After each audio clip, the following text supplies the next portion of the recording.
आसन लगा दे मैया अहले कमल फूल पर बिना बहाली है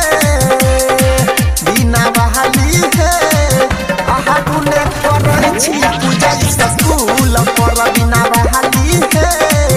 आहा गुने करै छी पूजा स्कूल पर आसन लगा दे मैया आसन लगा दे मैया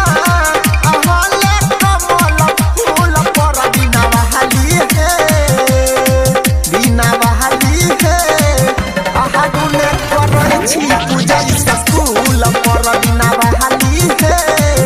आहा गुने करै छी पूजा स्कूल पर शारदा मैया की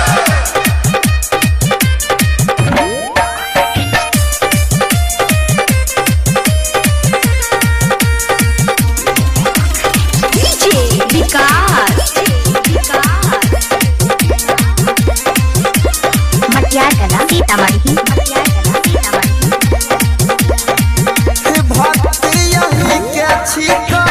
दुने तिरस्कार ये अबाल निवेदन मैया करुणे स्वीकार ये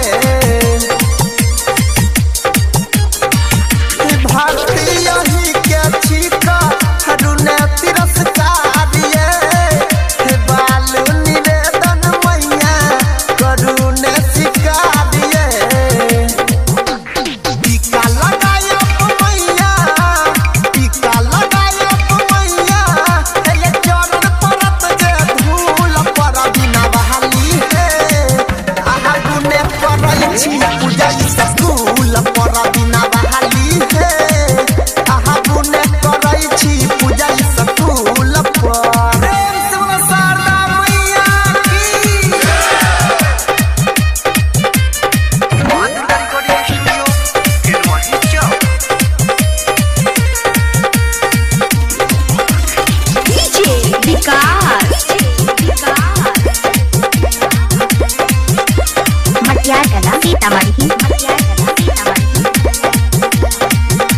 गायक अनिल वर्मा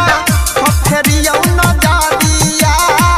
आ विनती करैया माता ने सदा जबरिया हे माँ हे गायक अनिल वर्मा फेरियौ नजरिया आ विनती करैया माता ने सदा जबरिया क्षमा करू